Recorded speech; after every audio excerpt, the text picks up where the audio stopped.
Hello. I just read the Satires of Horace.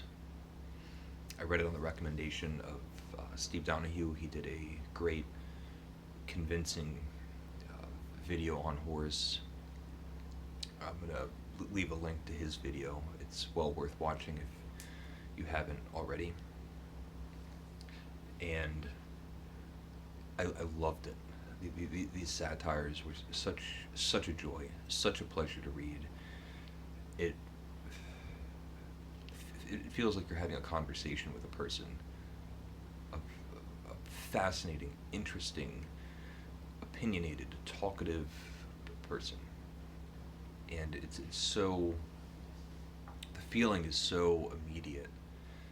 I read this twice, which is unusual for me. Nearly as soon as I finished it, the past couple of days, I went back and started reading it again. One, because it is such a pleasure, uh, but also the man is teeming with ideas, and these satires feel freeform. Um, I hesitate to say unstructured, but they do feel informal and they feel conversational, and I have the same feeling as getting together with a great friend or a great group of friends. Horace has the personality of a group of friends. And then sitting at a dinner table all night long talking, and then imagine trying to wake up in the morning and think about all of the things that were discussed, all the different subject matter, all the different people, all the funny stories, the jokes. Uh, it's teeming with life and ideas and humorous thoughts. The I still struggle to think about how to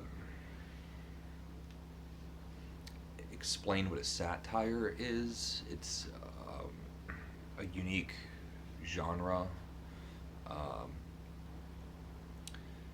and the only comparison that I can think of today are like a stand-up comedian, um, in the way that you just have someone that's gonna um, be charismatic and interesting and funny and just have observational humor to talk about the things that are going around the world um, and be funny about it.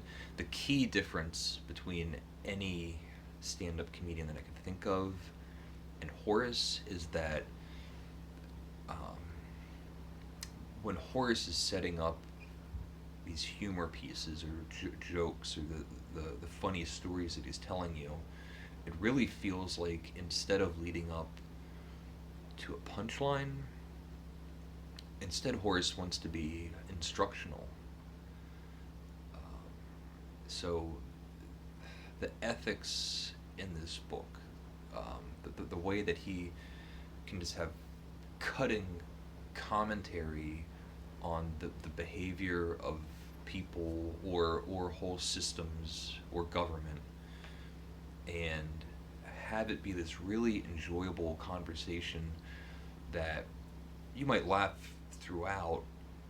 You don't really laugh while you're reading Horace, but you're certainly amused. And in the end, instead of having a big punchline that has you rolling in the aisles, he kind of turns it around into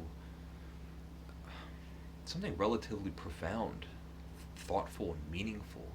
And it's a really interesting mix. I mean, I guess that's what a satire is, as far as a genre, but really curious, and I wish there were more of these.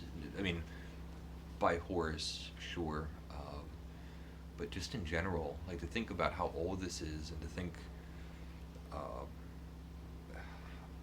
I would, if this was a genre, I would read a lot of this genre. Um, and I did pull something that I wanted to show.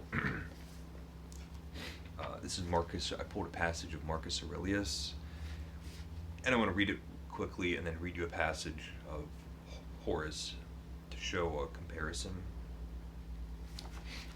This is sort of a famous passage by Marcus Aurelius, or as famous as he is.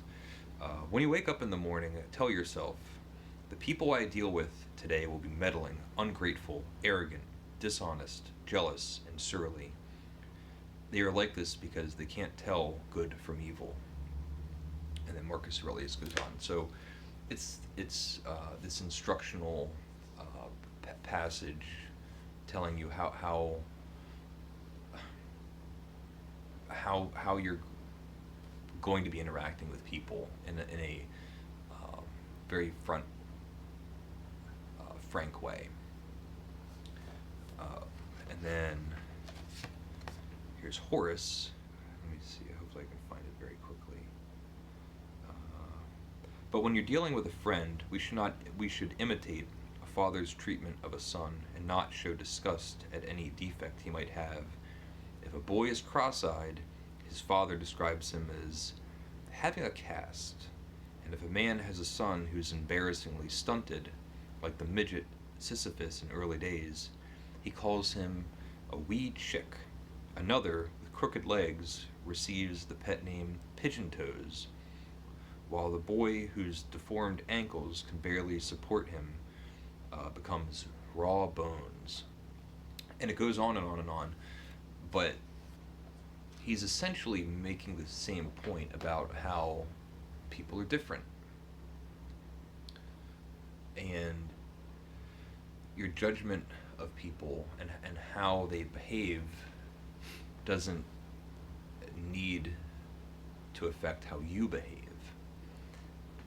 And the reason I bring this up is that although I've mentioned before, the meditations by Marcus Aurelius are brilliant and profound and meaningful, and very special to my heart.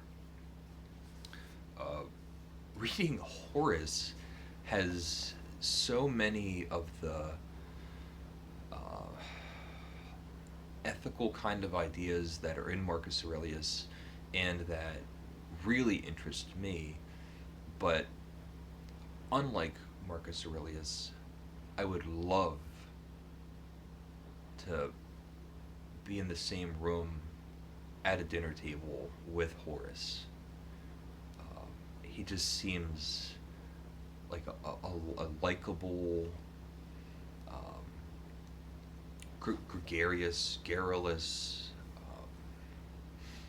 person that you want to interact with. Whereas Marcus Aurelius, you might want to attend a lecture of his, but he doesn't come across as a fun person that you want to spend an evening with. I don't know if I'm making a distinction, or making the distinction that I want to very clear, but I'm not gonna bang on that too much. I loved reading the Satires. This is going to be, and I have a couple other things, the epistles, which I'm still going to read, and he has some odes and other things. So I'm really looking forward to spending a lot more time with Horace. This was a great recommendation, and I'm really glad that I read it. I'll end there. This is more of a rambling video, but it's such an unstructured, free-for-all kind of writing that I don't know what else to do.